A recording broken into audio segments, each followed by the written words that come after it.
नमस्कार दोस्तों, सीबीएल की समसामयिक सीरीज में आपका स्वागत है और मैं हूं सीएम पटेल। हम चर्चा करने वाले हैं 19 जून से 24 जून तक जो समसामयिक घटना संपन्न हुई हैं, जो विभिन्न न्यूज़पेपर मैगजीन से संकलित की गई हैं और जिनसे प्रीलिम्स के एग्ज़ाम में और कुछ आपके ऐसे टॉपिक हैं जहां से आपके मेंस के एग्ज़ाम में प्रश्न बन सकते हैं, उनको संकलित करने का प्रयास किया है। तो आज देखते हैं सबसे पहले हम कौन कौन से टॉपिक चर्चा करेंगे। सबसे पहला टॉपिक है आपका रिफॉर्म लिंक बोरोइंग विंडो। इसका मतलब है कि राज्य सरकार की जो उधार लेने की क्षमता है वो उस पर हम चर्चा करेंगे, क्योंकि आपको मालूम है कि राज्य सरकार अपनी जीडीपी का पहले जो 3% था उसको बढ़ाकर 5% कर दिया है कि 5% तक वो उधार ले सकती है और उस जो उधार ली धनराशि का वो अपने डेवलपमेंट में राज्य के विभिन्न शिक्षा, स्वास्थ्य सभी क्षेत्र में वो खर्च करती है। तो 3% जो लिमिट है वो जनरली ले सकती है, लेकिन जो 3 से ऊपर वाली लिमिट है उसके लिए कुछ शर्तें हैं, उस पर हम चर्चा करेंगे और देखेंगे इसके लिए संविधान में क्या प्रावधान है। तो 2 आर्टिकल हम इस पर चर्चा करेंगे, आर्टिकल 292 और 293, दोनों इससे संबंधित हैं। दूसरा टॉपिक है हमारा जम्मू कश्मीर का जो परिसीमन है।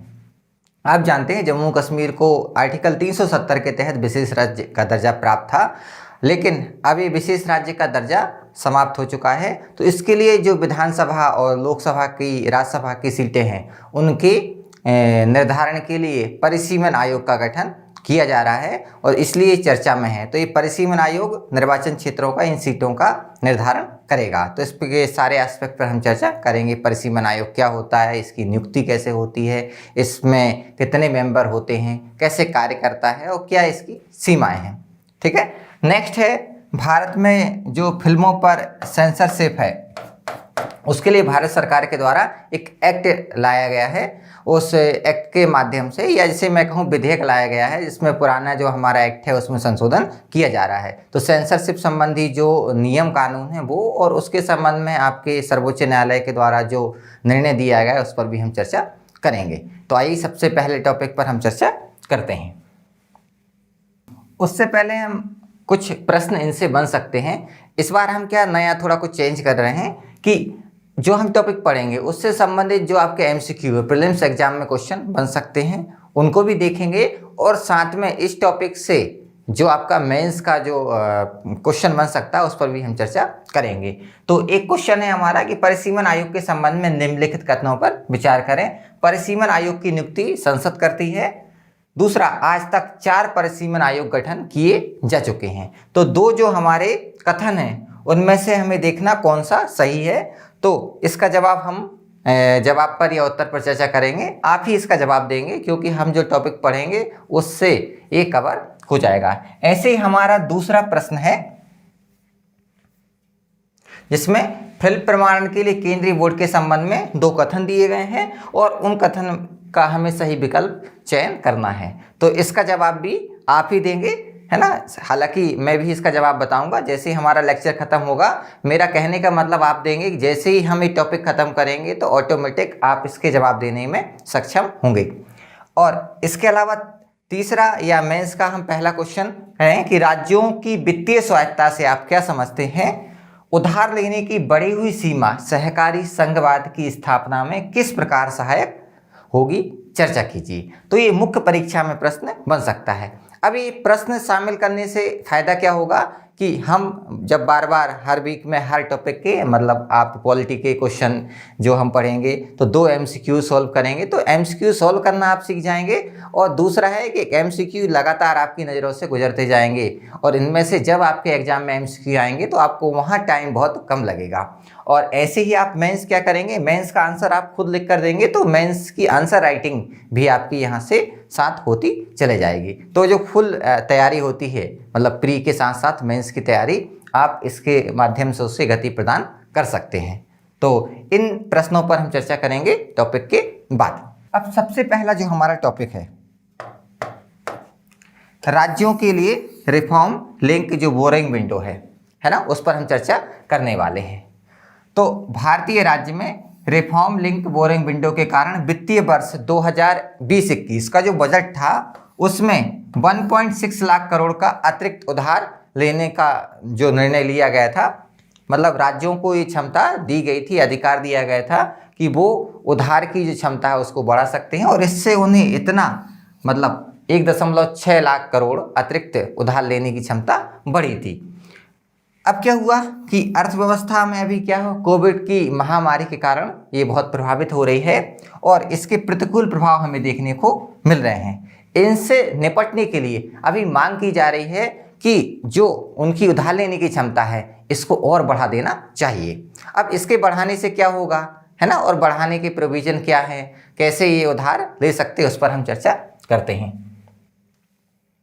अब हम सामान्य बात करें, अभी वर्तमान में नॉर्मली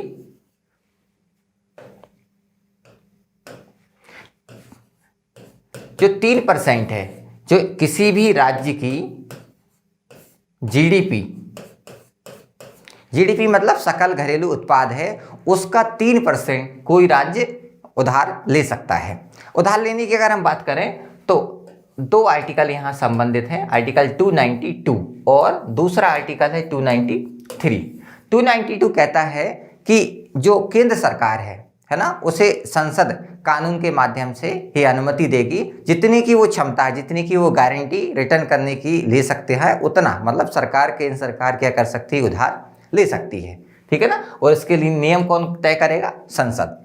ऐसे ही 293 है, ये कहता है राज्य सरकार भी उधार ले सकती हैं। इसके लिए नियम कानून का निर्धारण कौन करेगी, राज्य का विधानमंडल, राज्य की जो विधायिका है वो तय करेगी, ठीक है। अब इसके अलावा क्या है कि अगर किसी राज्य ने केंद्र सरकार से उधार लिया है तो वह बिना केंद्र सरकार की अनुमति के उधार नहीं ले सकता है।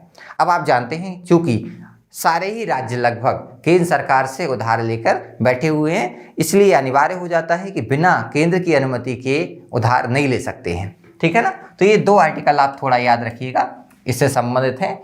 यूपीएससी में आप देखें या किसी स्टेट पीएससी में देखें, सीधे आर्टिकल से क्वेश्चन आते हैं। अगर आपको आर्टिकल याद है तो जो आपका प्रश्न है उसकी संभावना सही होने की पूरी बढ़ जाती है, ठीक है। अगर आर्टिकल याद है सीधा सीधा क्वेश्चन आता है, वही जानना चाहते हैं क्या आपको इससे संबंधित आर्टिकल याद है या नहीं है, तो और आसानी से इनको हम याद रख सकते हैं। आइए आगे बढ़ते हैं, चलें आगे बढ़ते हैं। मैं आपको बता रहा था कि राज्य सामान्यतः जो आपका जीडीपी है, जीडीपी का 3.5% उधार ले सकता है।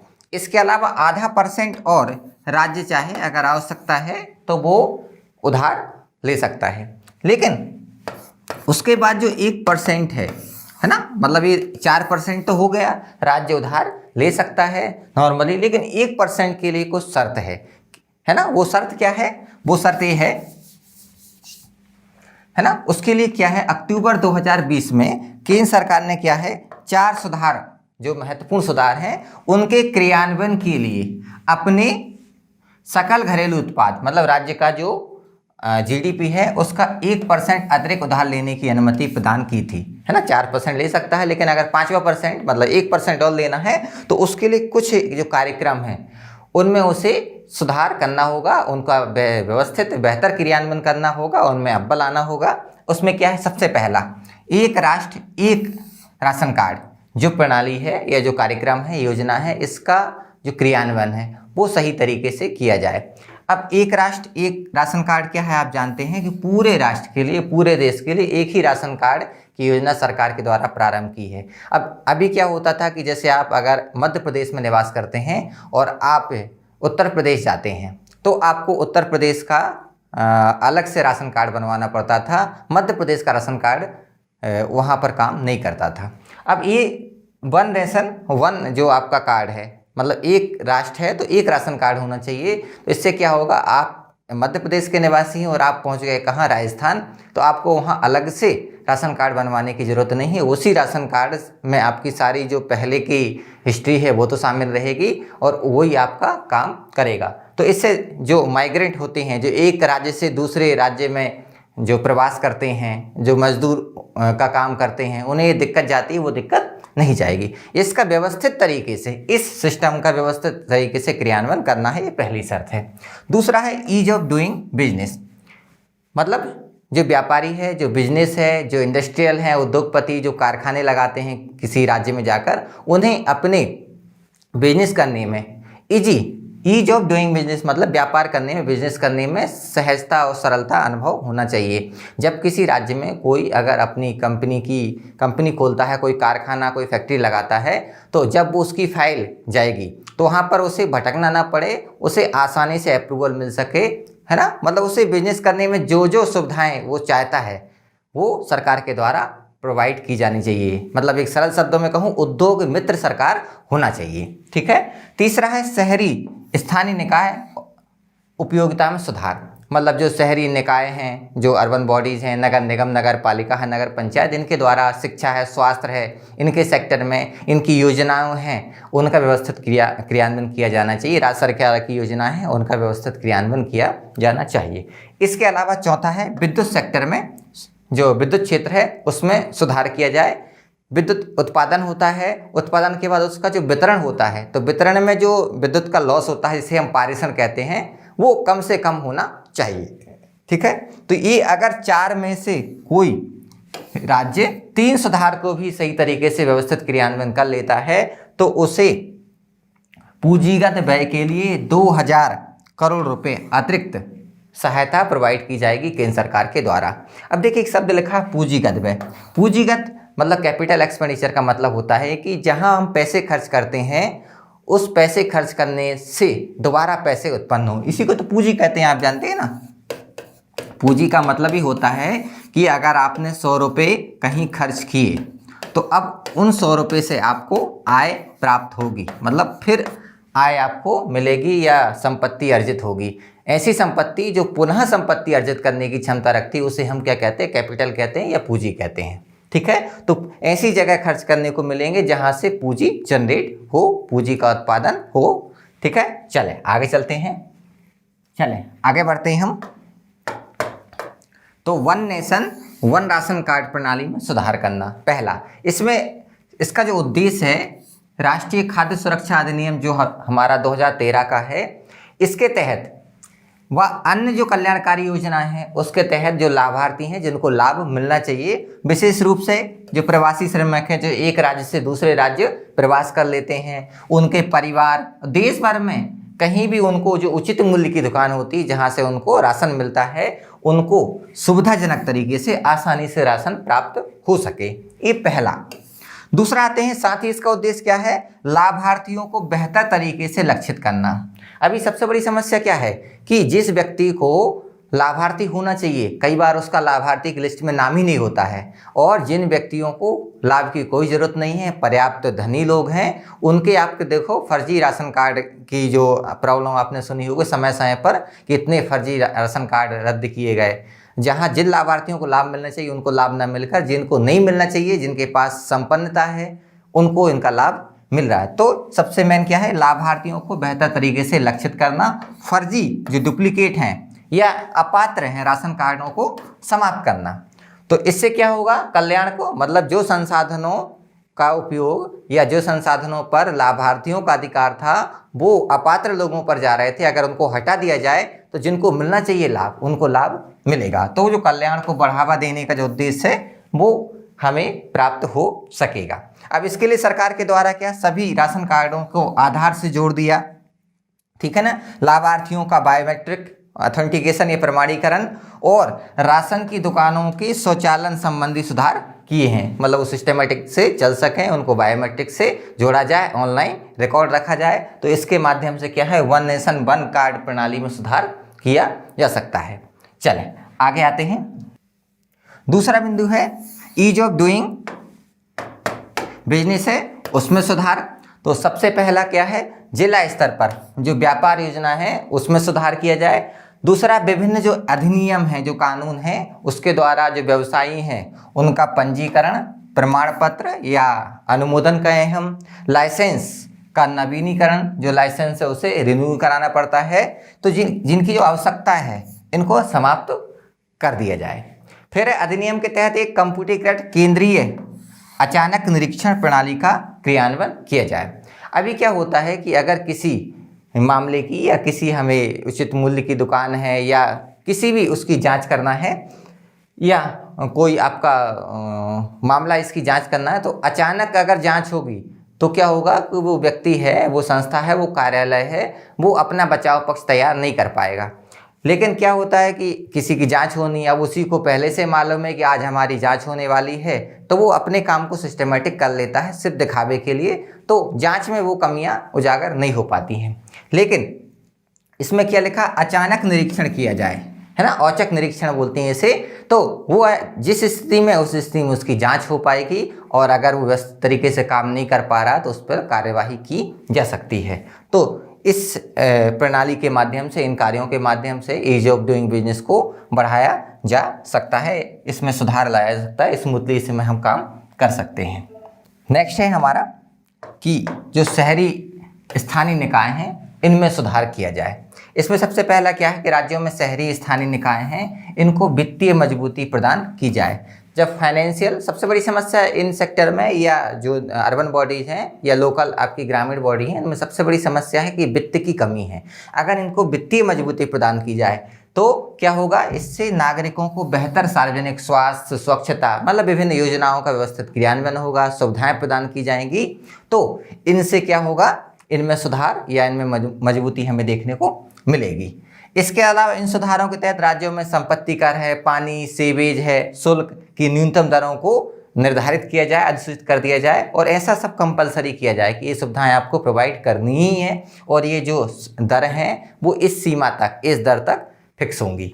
इसके बाद शहरी क्षेत्रों में स्टाम्प ड्यूटी गाइडलाइन बनाई जाए, लेन देन के लिए मूल एवं वर्तमान लागत के अनुरूप इनको तय किया जाए। तो इससे जो आपका स्थानीय निकाय है उसको मजबूती प्रदान की जाएगी, उसमें सुधार किया जा सकता है।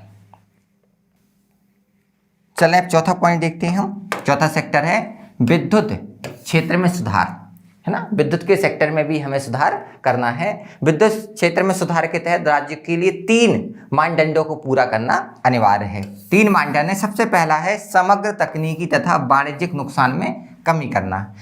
सबसे पहले कि विद्युत में जो तकनीक का उपयोग हो रहा है उसका सही तरीके से उपयोग किया जाए, ठीक है। और उससे जो व्यापार में नुकसान होता है, जब खराब तकनीक का आप उपयोग करेंगे तो उससे क्या होगा, आपके बिजनेस में लॉस होगा, उस लॉस को आपको कम करना है। दूसरा है औसत आपूर्ति लागत और औसत राजस्व प्राप्ति में अंतर को कम करना। मतलब जो हमने खर्च किया है और जो हमें राजस्व मिल रहा है उसमें जो अंतर है, तो इसका सीधा सा मतलब है कि हम नुकसान में जा रहे हैं, तो इस अंतर को हमें कम करना है। मतलब जो हम खर्च कर रहे हैं उसका हमें आउटपुट मिलना चाहिए, ठीक है। तो इस अंतर को कम करना है। और तीसरा है डीबीटी के तहत या प्रत्यक्ष लाभ हस्तांतरण के तहत जो मध्यम किसान हैं उन किसानों को बिजली सब्सिडी प्रदान करना, ये तीसरा है। अब सब्सिडी में बड़ा मुद्दा आता है कि सब्सिडी क्यों दी जाए किसानों को। तो जो एग्रीकल्चर है या कृषि है वो क्या है, लाभ की खेती नहीं है, उसमें लागत ज़्यादा है, ठीक है, उस पर दबाव भी ज़्यादा है। इस कारण क्या होता है कि जो किसान लोग हैं वो उर्वरक है, बीज है, उसके लिए जो आवश्यक धन है वो नहीं जुटा पाते हैं, तो सरकार के द्वारा सब्सिडी प्रदान की जाती है, ठीक है। तो अब सब्सिडी में भी क्या दिक्कत होती है कि अगर मान लीजिए उदाहरण के लिए जैसे बिजली है, बिजली की अगर नॉर्मली हम बात करें कि भाई 6 रुपये यूनिट दाम तय कर दिया है, और अगर हम किसानों को 2 रुपये यूनिट ये बिजली प्रोवाइड करती है गवर्नमेंट, तो ये 4 रुपये का अंतर आ रहा है बीच में। ये 4 रुपये का अंतर कहाँ से कवर किया जाए, कवर तो करना पड़ेगा। तो इसको कवर करने क्या है कि जो इंडस्ट्री हैं उन पर इसके दाम ज़्यादा लगाए सकते हैं, है ना, थोड़ा कम उन पर घरेलू पर भी जो बिजली का उपयोग किया जाता है उसको बढ़ाया जा सकता है। जैसे मैंने बोला कि नॉर्मली 6 है तो घरेलू को 7 रुपये प्रति यूनिट कर सकते हैं, उद्योग को 10 रुपये यूनिट कर सकते हैं, उदाहरण के लिए समझने के लिए कि ये जो सब्सिडी का जो मार्जिन है उसको कवर कहाँ से किया जाए, क्योंकि करना तो पड़ेगा ही। चलते हैं आगे। अब ये देखते हैं कि जो बढ़ी हुई उधार सीमा है, अगर राज्यों की उधार लेने की क्षमता को बढ़ाया जाए, उस सीमा को बढ़ा दिया जाए तो उससे फायदा क्या होगा, है ना, राज्यों को मदद कैसे मिलेगी इससे। सबसे पहले अतिरिक्त पूंजी की उपलब्धता। राज्यों के पास जो पूंजी उपलब्ध थी उससे एडिशनल, जैसे अभी 5% अगर इसको 7% कर दिया जाए, या पहले 3% थी उसको 5% कर दिया, तो 2% की जो अतिरिक्त उधार लेने की क्षमता है वो राज्यों की बढ़ गई। अब 2% जो उधार लेंगे, वो जो पूंजी एक्स्ट्रा होगी उनके पास, उस एक्स्ट्रा पूंजी का वो शिक्षा है, स्वास्थ्य है या इंफ्रास्ट्रक्चर है, किसी भी सेक्टर में इससे राज्य का विकास संभव हो उसके लिए उपयोग कर सकते हैं। दूसरा है राजस्व की कमी को संतुलित करता है। ठीक है, अभी बड़ा मुद्दा है कि जीएसटी में केंद्र सरकार ने राज्यों को अपना हिस्सा नहीं दिया, राज्य समय समय पर अपना मांग करते रहते हैं, कोई विशेष पैकेज का मांग कर रहा है, तो जो पूंजी उनके पास नहीं थी, उधार लेने की जो सीमा, जो दर है बढ़ाई गई, उस दर से उनके पास अतिरिक्त पैसा आ जाएगा। तो राजस्व की जो कमी है ना, उसको कम से कम वो बैलेंस तो कर दिया जाएगा, उसके माध्यम से बैलेंस हो जाएगा। फिर पूंजीगत व्यय में कटौती नहीं होगी। अभी क्या होता था कि राज्य के पास, राज्य सरकारों के पास जो पैसा है उसे वो अलग अलग सेक्टर में खर्च कर रहे थे, शिक्षा हो गया, स्वास्थ्य हो गया, लेकिन वो ऐसी जगह खर्च नहीं कर पा रहे थे जहां से पूंजी का निर्माण हो या कैपिटल फॉर्मेशन हो। अब जो अतिरिक्त पैसा आ रहा है, अब उसे वो कहाँ खर्च कर सकते हैं? पूंजीगत व्यय में। अभी क्या हो रहा था, जब उनके पास सीमा कम थी तो इन सेक्टर पे ज़्यादा खर्च होने के कारण कटौती कहाँ हो रही थी? पूंजीगत व्यय में। लेकिन एक्स्ट्रा पैसा आया तो कहाँ खर्च करेंगे? पूंजीगत व्यय में खर्च करेंगे, जिससे पूंजी का फॉर्मेशन होगा। पूंजी का फॉर्मेशन बढ़ेगा तो क्या होगा? राज्य में की आय बढ़ेगी, राज्य की आय बढ़ेगी तो क्या होगा? इन्वेस्टमेंट बढ़ेगा, इन्वेस्टमेंट बढ़ेगा तो फिर क्या होगा? आपका कैपिटल फॉर्मेशन होगा, कैपिटल फॉर्मेशन होगा तो लोगों की आय बढ़ेगी, राज्य का विकास होगा, राज्य का विकास होगा, देश का विकास होगा। तो ये सर्कल इकोनॉमी में आप पढ़ते हैं। इसके अलावा नेक्स्ट है केंद्र के हस्तांतरण में कमी को दूर करने में मदद करता है। केंद्र ने जो फंड ट्रांसफर नहीं किया है ना, जो पैसा राज्य सरकार का केंद्र के पास अटका हुआ है, उस कमी को भी ये जो अतिरिक्त सीमा बढ़ी हुई है वो कम करती है। तो आपका जो मेंस का जो प्रश्न है उसको इन बिंदुओं को शामिल करके आप लिख सकते हैं, है ना, और लिखने में आपको आसानी होगी।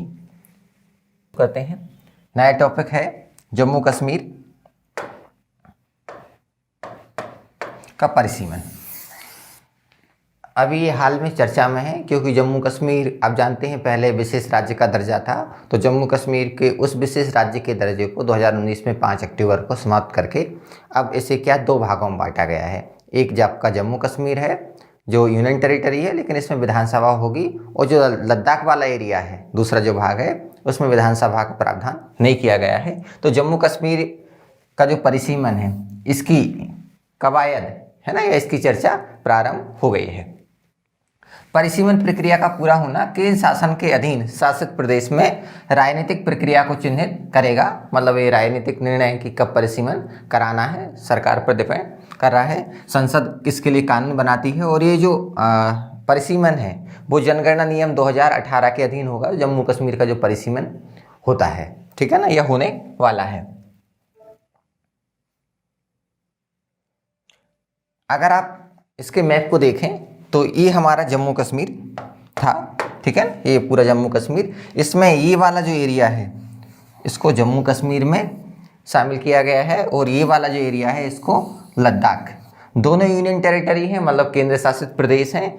इसमें आपकी विधानसभा का प्रावधान नहीं है। ये यूटी तो है, यूनियन टेरिटरी है, लेकिन फिर भी इसमें विधानसभा का प्रावधान रखा गया है। अब उस विधानसभा की सीटें तय की जाएंगी परिसीमन आयोग के द्वारा, ठीक है, कि कितनी यहाँ पर सीटें हों।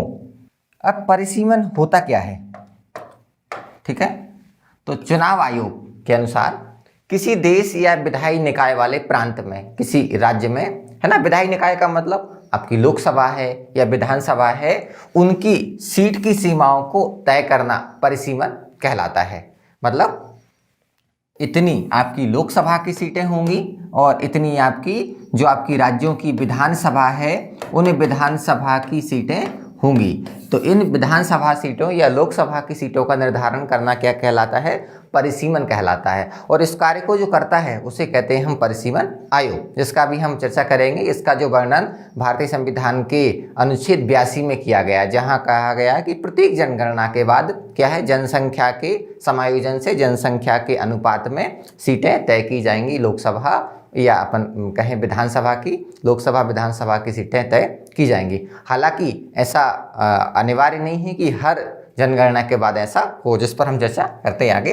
अब देखिए, परिसीमन एक क्या है, प्रक्रिया है, और ये उच्च स्वतंत्र शक्ति वाले, है ना, हायर अथॉरिटी वाले और स्वतंत्र एक पैनल के द्वारा ये परिसीमन किया जाता है, जिसके आदेशों में कानून का बल होता है और किसी भी अदालत द्वारा इसके निर्णय पर सवाल नहीं उठाया जा सकता, है ना। हम पढ़ते हैं आपका जो अनुच्छेद है भारतीय संविधान का 329, जब निर्वाचन आयोग पढ़ते हैं तो वहाँ पर कहा गया है कि परिसीमन आयोग के द्वारा जो परिसीमाओं का निर्धारण किया गया है, सीटों का निर्धारण किया गया है, क्षेत्र का निर्धारण किया गया है, उसे किसी भी न्यायालय में चुनौती नहीं दी जा सकती या न्यायालय उनमें हस्तक्षेप नहीं कर सकता। साफ साफ लिखा है, न्यायालय इंटरफेयर नहीं करेगा। चले, एक निर्वाचन क्षेत्र को उसकी जनसंख्या के आकार के आधार पर फिर से परिभाषित करने के लिए एक वर्षों तक अभ्यास किया जाता है। मतलब उस क्षेत्र का आपका सुपरविजन किया जाता है, सर्वेक्षण करने के बाद तय किया जाता है कि इतने क्षेत्र पर या इतना क्षेत्र इस फलाने निर्वाचन क्षेत्र में शामिल होगा।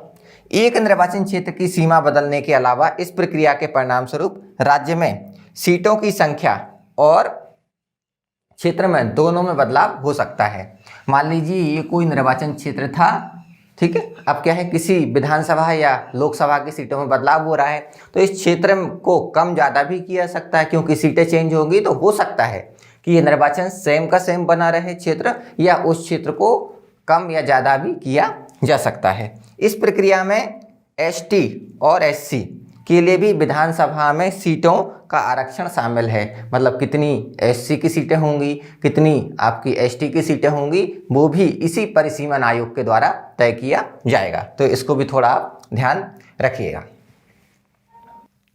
अब हम बात करते हैं परिसीमन आयोग की संरचना क्या होती है, ठीक है। तो परिसीमन जो आयोग है, इसकी नियुक्ति राष्ट्रपति के द्वारा की जाती है। अगर आपको ध्यान हो, पहला MCQ हमारा यही था कि परिसीमन आयोग की नियुक्ति कौन करता है ना, तो वहाँ पर संसद दिया गया था। तो ध्यान रखिए, संसद अधिनियम पारित करती है, कानून बनाती है, ठीक, गठन करती है, लेकिन जो नियुक्ति है वो राष्ट्रपति के द्वारा की जाती है, ठीक है। और इसमें सहयोग लिया जाता है भारत के चुनाव आयोग का, क्योंकि ये सब क्या है, चुनाव संबंधित प्रक्रिया है, तो चुनाव आयोग की इसमें सहायता ली जाती है। अगर हम संरचना की बात करें, कौन कौन इसमें मेंबर होंगे, तो सबसे पहला सर्वोच्च न्यायालय के सेवानिवृत्त न्यायाधीश होंगे, जो इसके अध्यक्ष के रूप में कार्य करते हैं।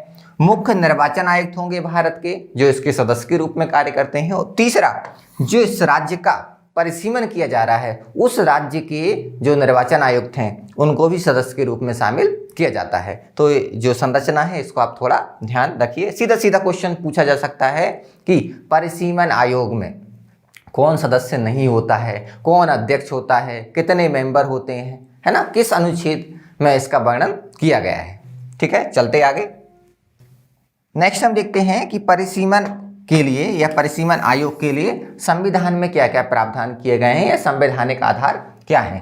तो हमारा भारतीय संविधान का जो अनुच्छेद 82 है, वो कहता है कि प्रत्येक जनगणना के बाद, है ना, जनसंख्या के समायोजन से परिसीमन आयोग का गठन किया जाएगा।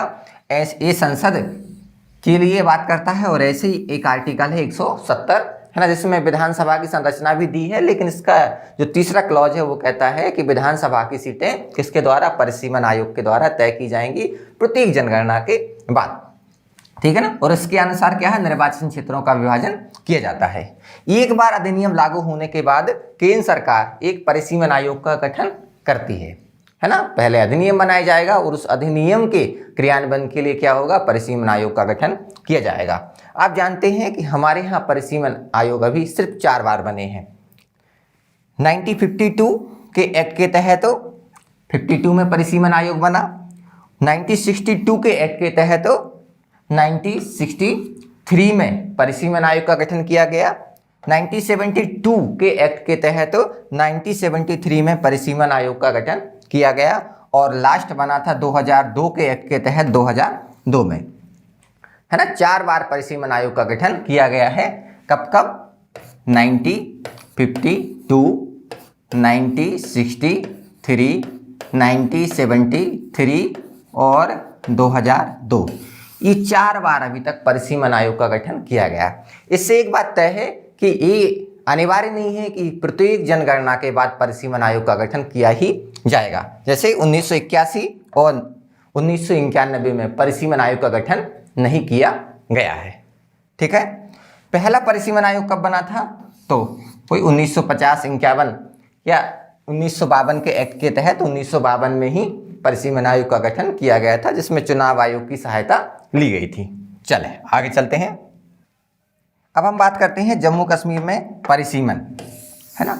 आप जानते हैं कि जो जम्मू कश्मीर का इतिहास है वो अतीत है, वो बाकी राज्यों से, जो भारत के राज्य हैं उनसे अलग रहा है, क्योंकि आर्टिकल 370 के तहत इसे विशेष राज्य का दर्जा था। आप जानते हैं कि जम्मू कश्मीर पहला राज्य था, है ना, पहला और एकमात्र राज्य था जिसका अपना अलग संविधान था। ठीक है ना, अपने अलग कानून थे। बहुत सारे कानून जम्मू कश्मीर में भारत के लागू नहीं होते थे, तो एक विशेष स्थिति जम्मू कश्मीर रखता था। लेकिन आप जानते हैं कि 5 अक्टूबर 2019 को विशेष राज्य का दर्जा समाप्त कर दिया गया है और उसे 2 संघ शासित प्रदेशों में बांटा गया है।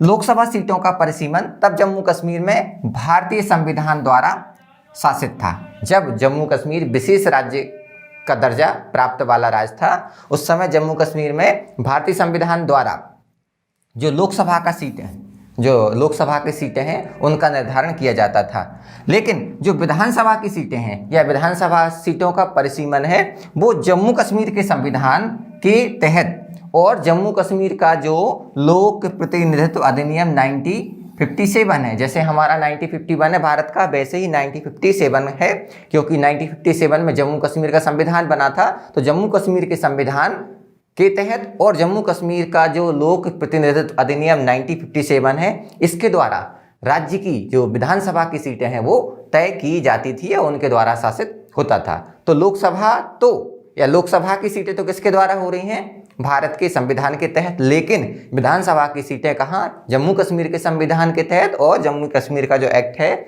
लोक प्रतिनिधित्व अधिनियम 1957 उसके तहत किया जा रहा था। पर 5 अगस्त 2019 को अनुच्छेद 370 के तहत विशेष स्थिति होने के बाद अब 2 केंद्र शासित प्रदेशों में जम्मू कश्मीर बट गया है, जम्मू कश्मीर और लद्दाख। ठीक है, अब विशेष राज्य का दर्जा नहीं है। और 6 मार्च 2020 को केंद्र शासित प्रदेशों में विधानसभा और संसद की सीटों के लिए एक विशेष परिसीमन आयोग का गठन किया गया है, इसलिए चर्चा में और हम इसकी चर्चा कर रहे हैं। अब हम देखते हैं परिसीमन का मुद्दा क्या है। आप जानते हैं 2002 में अंतिम बार परिसीमन आयोग का गठन किया गया। अब इसमें क्या है कि सीटें वही रखी गई, सीटों में कोई बदलाव नहीं किया गया है। मतलब जो सीटें हैं अभी आप देखें वर्तमान में 550 और 250। 550 अभी लोकसभा के लिए हैं, 2 आंग्ल भारतीय के लिए थी, अब इस बार उसको हमने कंटिन्यू नहीं किया है। और 250 किसके लिए हैं? राज्यसभा के लिए। अब हम ये जानते हैं कि जो सीटों का निर्धारण है वो 1971 की जनगणना के अनुसार होता है। तो मन में सवाल एक आता है कि ऐसा क्यों? आप जानते हैं कि हमारे भारत में जैसे देश आज़ाद हुआ तो जनसंख्या बड़ी तीव्र गति से बढ़ती है। उस जनसंख्या के नियंत्रण के लिए, पॉपुलेशन कंट्रोल के लिए प्लान चलाए गए, योजना चलाई गई। तो कुछ राज्यों ने जनसंख्या जो नियंत्रण कानून थे उनको व्यवस्थित तरीके से लागू किया और जनसंख्या के नियंत्रण में सफलता हासिल की। लेकिन कुछ राज्य थे जिन्होंने जनसंख्या कानूनों को उतनी गंभीरता से नहीं लिया और जनसंख्या नियंत्रण को वो कंट्रोल नहीं कर पाए, जनसंख्या बढ़ती रही। अब हमारे यहाँ जो सीटों का निर्धारण है वो जनसंख्या के अनुपात में होता है। मान लीजिए 10 लाख जनसंख्या पर लगभग 1 प्रतिनिधि चुनकर जाता है। तो जिस राज्य की जनसंख्या ज़्यादा होगी उस राज्य के प्रतिनिधि ज़्यादा जाएंगे। ठीक है, जैसे हम बात कर लें यूपी और दूसरा हम बात करें नागालैंड, है ना। नागालैंड की जनसंख्या आप हर बार जानते हैं, है ना। अभी तो कुछ समय से जान ही रहे हैं कि ये माइनस में जाती है, मतलब यहाँ जनसंख्या वृद्धि नहीं है और यहाँ जनसंख्या वृद्धि है। अब जनसंख्या वृद्धि है तो जब नया परिसीमन बढ़ेगा तो जनसंख्या के अनुपात में इनके सदस्यों की संख्या भी बढ़ जाएगी, है ना, और इनकी सदस्यों की संख्या नहीं बढ़ेगी। और जब संसद में निर्णय लेने की बात होगी, विधानसभा में निर्णय लेने की बात होगी, तो हमारे यहाँ बहुमत के आधार पर निर्णय होता है, आप जानते हैं। तो बहुमत के आधार पर निर्णय होगा तो यूपी हमेशा आगे रहेगा, क्योंकि यूपी में लोकसभा की सीटें ज़्यादा होंगी, विधानसभा की सीटें ज़्यादा होंगी। तो जिन राज्यों ने जनसंख्या नियंत्रण के लिए कार्य किया था उन्हें प्रोत्साहन मिलना चाहिए। तो ये प्रोत्साहन ना मिलकर कहीं ना कहीं एक प्रकार का दंड हो सकता है। तो क्या कर दिया कि 1971 की जनगणना के अनुसार ही क्या होगा, लोकसभा विधानसभा की सीटों का निर्धारण किया जाएगा। अब क्या होगा, 2026 तक इसको फिक्स कर दिया है। 2026 के बाद देखेंगे, फिर सीटों में परिवर्तन हो सकता है। अब लेकिन समस्या ये है कि जितनी ज़्यादा जनसंख्या उतने ज़्यादा प्रतिनिधि होनी चाहिए। यही लोकतंत्र है कि जब जनसंख्या के आधार पर हम प्रतिनिधि तय कर रहे हैं, तो अभी 1 या 2 प्रतिनिधियों के माध्यम से बड़े क्षेत्र का, मतलब जैसे बड़े क्षेत्र का निर्धारण हमने किया, बड़े क्षेत्र में से कुछ प्रतिनिधि चुनकर जा रहे हैं, लेकिन जनसंख्या के अनुपात में प्रतिनिधियों की संख्या नहीं बढ़ी है। और लोकतंत्र में जितने ज़्यादा प्रतिनिधि होंगे उतनी ज़्यादा जनता की सहभागिता, और उतना ही हम कह सकते हैं कि सफल लोकतंत्र है। लेकिन अगर हम प्रतिनिधियों की संख्या बढ़ाते हैं तो ऐसे राज्यों के साथ नाइंसाफ़ी है, और हम संख्या नहीं बढ़ाते हैं तो हम लोकतंत्र को उतने आगे नहीं ले जा पा रहे हैं। मतलब दोनों समय या दोनों जगह हम देखें, हमारे एक तरफ कुआं है, एक तरफ खाई है। करें तो क्या करें। हालांकि इसका निर्णय सही तरीके से लिया जाएगा, इस पर विचार किया जाना चाहिए कि ऐसा क्या किया जाए जिससे लोकतंत्र की खूबसूरती भी बनी रहे और जिन राज्यों ने कार्य किया है उनको पारितोषिक भी मिलता रहे। चले आगे चलते हैं।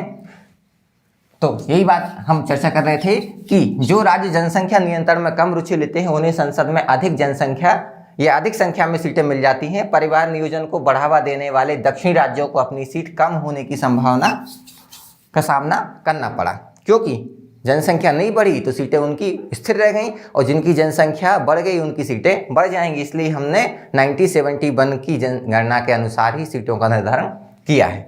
2002 में 2001 की जनगणना के आधार पर परिसीमन किया गया, लेकिन 1971 की जनगणना के अनुसार विधानसभाओं और संसद में तय की गई सीटों की कुल संख्या में कोई बदलाव नहीं किया। ठीक है, क्यों नहीं किया समझ गए होंगे आप। संविधान ने लोकसभा और राज्यसभा की सीटों की संख्या को क्रमशः 550 और 250 तक सीमित कर दिया है, और बढ़ती आबादी का प्रतिनिधित्व एक ही प्रतिनिधि के द्वारा किया जा रहा है। आप जानते हैं, ये भी मांग उठ रही है कि एक निर्वाचन क्षेत्र से एक से अधिक प्रतिनिधि भी चुने जाने चाहिए, क्योंकि एक प्रतिनिधि उसको कवर नहीं कर पाता है 10 लाख की जनसंख्या को, तो 2 प्रतिनिधि भी चुने जा सकते हैं। कई राज्यों में ऐसा प्रावधान है, राज्य मतलब देश, ठीक है, लेकिन हमारे यहाँ ऐसा प्रावधान नहीं है। अब हम नेक्स्ट टॉपिक पर चर्चा करते हैं।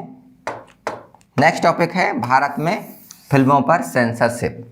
ठीक है, आप जानते हैं कि भारत में कोई भी फिल्म है ना, कोई वेब सीरीज है, कोई आपका नाटक है, तो उसको क्या है, फिल्म प्रमाणन बोर्ड, जो सेंट्रल का केंद्रीय फिल्म प्रमाणन बोर्ड है, उसकी प्रमाणन या सर्टिफिकेट के बाद ही तो उसका प्रसारण किया जाता है। अब उस जो फिल्म प्रमाणन बोर्ड ने निर्णय लिया है, उस निर्णय को सरकार के पास उलटने की शक्ति है या नहीं, ठीक है, इस पर हम चर्चा करने वाले हैं। तो हमारे केंद्र सरकार को ये शक्ति थी कि वो इस फिल्म प्रमाणन बोर्ड के निर्णय को बदल सके, मतलब सेंसरशिप जो प्रमाण पत्र है वो मिल चुका है, लेकिन उसके बाद भी अगर केंद्र सरकार को लगता है कि नहीं इसमें चेंज होना चाहिए, ये सार्वजनिक रूप से इसका प्रदर्शन होना चाहिए कि नहीं होना चाहिए, तो निर्णय लेने का अधिकार था।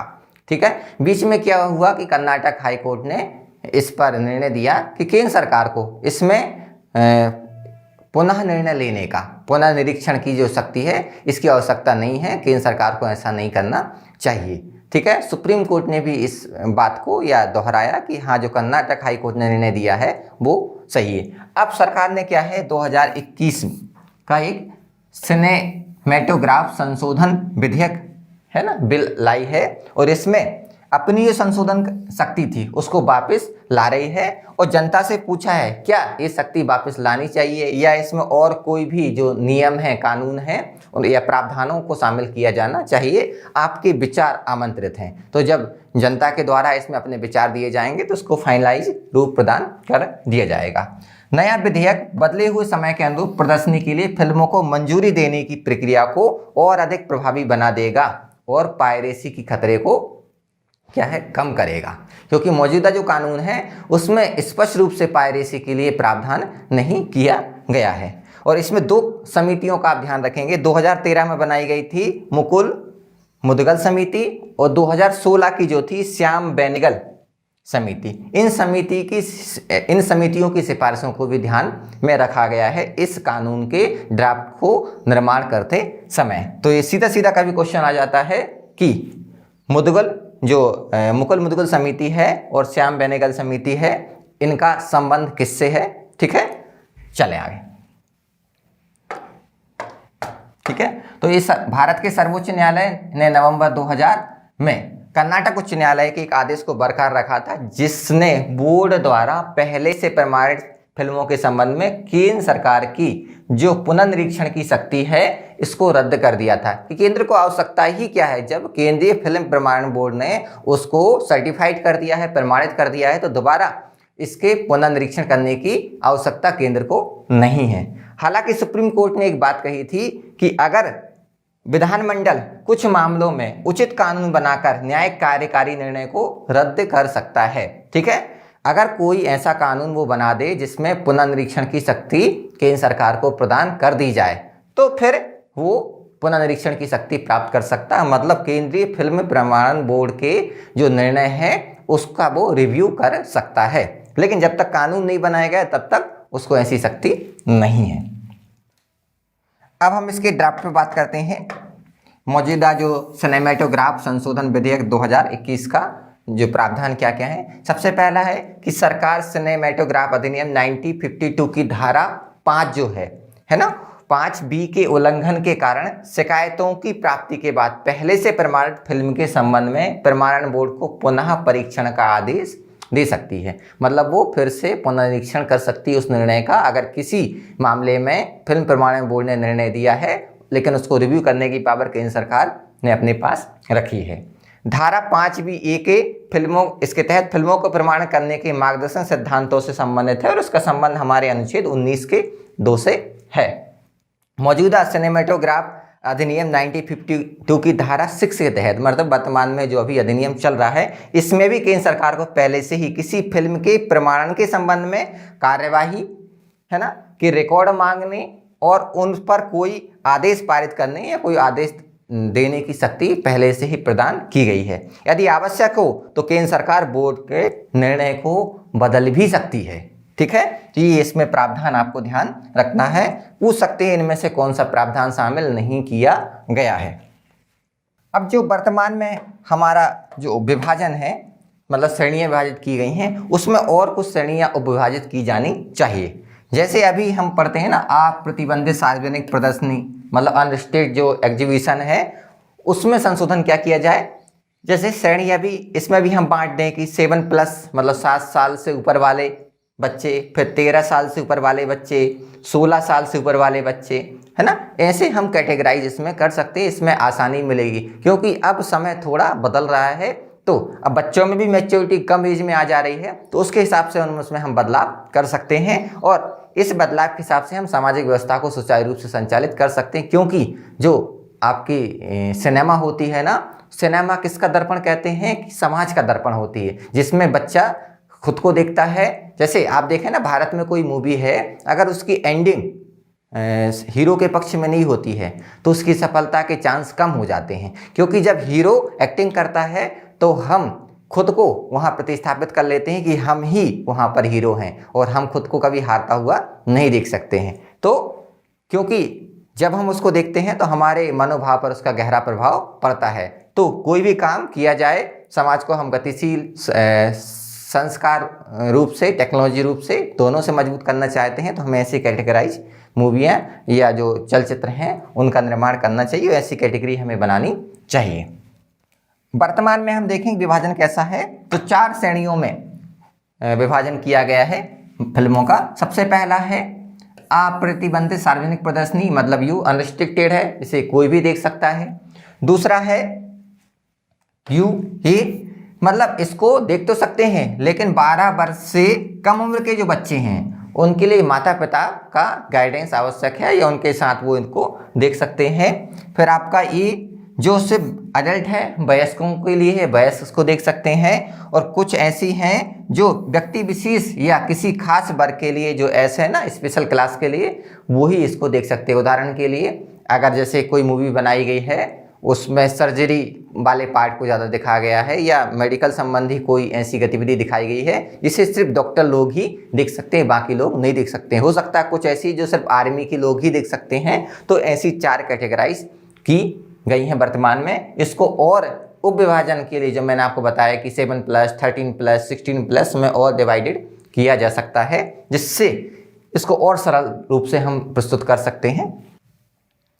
अब बात करते हैं हम कि देखिए फिल्म पायरेसी एक बड़ी समस्या है। जब भी कोई मूवी आती है ना, उसके 2-3 घंटे बाद आप देखें कि आप टेलीग्राम पर या विभिन्न जो आपके माध्यम है जिनसे आप इनको देख सकते हैं, मतलब इनका पायरेसी की बड़ी समस्या है। इसमें जो फिल्म निर्माता होते हैं उनको घाटा लगता है या घाटा होता है, तो ये बड़ी समस्या है। और जो हमारा 1952 का जो एक्ट है, सिनेमेटोग्राफ अधिनियम है, इसमें स्पेशल या कहीं भी स्पष्ट रूप से प्रावधान नहीं किया गया है कि फिल्म की पायरेसी को रोका जा सके। ठीक है। अब पायरेसी के लिए सजा की बात करें तो मौजूदा जो कानून की धारा है 6AA ये पायरेसी को दंडनीय अपराध बनाती है। ठीक है। और इसमें 3 वर्ष तक के कारावास और कम से कम 3 लाख का जुर्माना इसका प्रावधान किया गया है, जिससे पायरेसी को रोका जा सके। ठीक है। तो यहाँ पर हमारा ये वाला टॉपिक है ये समाप्त होता है। अब हम 2 MCQ जो मैंने शुरुआत में आपको बताए थे उन पर चर्चा करते हैं। पहला MCQ है, परिसीमन आयोग के संबंध में निम्नलिखित कथनों पर विचार कीजिए। पहला, परिसीमन आयोग की नियुक्ति संसद करती है। हमने पढ़ा संसद नहीं करती है, कौन करता है? राष्ट्रपति करता है। ठीक है। इसका मतलब ये कथन क्या है? असत्य है। आज तक 4 परिसीमन आयोग का गठन किया जा चुका है, तो हम पढ़ चुके हैं कब कब? 1952, 1963, 1973 और 2002। तो 4 परिसीमन आयोग का गठन हो चुका है। तो कथन जो दूसरा है वो क्या है? सत्य है। अब दूसरा कहाँ पर दिया है? तो केवल 2 यहाँ पर सही है, मतलब बी इसका आंसर सही है ना। आसानी से आप इसको सॉल्व कर सकते हैं, आपने पढ़ा, आसानी से आप इसका जवाब दे सकते हैं। दूसरा हम देखते हैं, दूसरा हमारा MCQ है, फिल्म प्रमाणन के लिए केंद्रीय बोर्ड के संबंध में निम्नलिखित कथनों पर विचार कीजिए। पहला कथन है, यह एक कार्यकारी आदेश के द्वारा केंद्र सरकार द्वारा स्थापित एक गैर सांविधिक निकाय है। अब हमने अभी पढ़ा है कि केंद्रीय फिल्म प्रमाणन बोर्ड की स्थापना 1952 के एक्ट के तहत की गई है। मतलब ये क्या है? सांविधिक निकाय है, गैर सांविधिक नहीं है, मतलब वैधानिक निकाय है। इसका मतलब ये कथन क्या है? गलत है। दूसरा है, केवल केंद्रीय फिल्म प्रमाणन बोर्ड द्वारा प्रमाणित होने के बाद ही फिल्मों को भारत में सार्वजनिक रूप से प्रदर्शित किया जा सकता है, जैसे सिनेमा है, सिनेमा हॉल, टीवी है या किसी चैनल पर। तो आपको मालूम, हमने अभी पढ़ा है केंद्रीय फिल्म प्रमाणन बोर्ड की जो सर्टिफिकेट है वो आवश्यक होता है किसी भी फिल्म के प्रसारण के लिए। ठीक है। तो ये कथन दूसरा सही है। तो इसका भी आंसर क्या होगा? केवल 2। ठीक है। तो बी इसका आंसर होगा। तीसरा है जो आपका मेंस का है, राज्यों की वित्तीय स्वायत्तता से आप क्या समझते हैं? उधार लेने की बढ़ी हुई सीमा सहकारी संघवाद की स्थापना में किस प्रकार सहायक है? तो इस क्वेश्चन को आपको लिखकर हमें भेजना है। ठीक है। फिर हम इस पर चर्चा करेंगे कि आपने जो लिखा है वो किस तरीके से और आपने टॉपिक को कितना समझा है। ठीक है। तो इससे आपकी आंसर राइटिंग इम्प्रूव होगी। तो आज के लिए इतना ही। उम्मीद करता हूँ आपको समझ में आया होगा। अगर कोई डाउट है तो आप कमेंट बॉक्स में उस सवाल को पूछ सकते हैं, अपने डाउट को पूछ सकते हैं। कोशिश करेंगे हम कि आपके सवालों के समाधान या संतोषजनक उत्तर दे पाएं। तो आज बस इतना ही, तब तक के लिए धन्यवाद। हाय, अगर आपको ये लेक्चर पसंद आया तो हमारे चैनल को सब्सक्राइब कीजिए, और अगर आप यूपीएससी 2021 के प्रीलिम्स के लिए सीरियस हैं तो हमारा क्रैश कोर्स जरूर ज्वाइन कीजिए। कोर्स की डिटेल्स आपको हमारी वेबसाइट, जिसका लिंक डिस्क्रिप्शन सेक्शन में होगा, उस पर मिल जाएंगी। नहीं तो आप हमें कॉल कर सकते हैं नीचे दिए गए नंबर पर।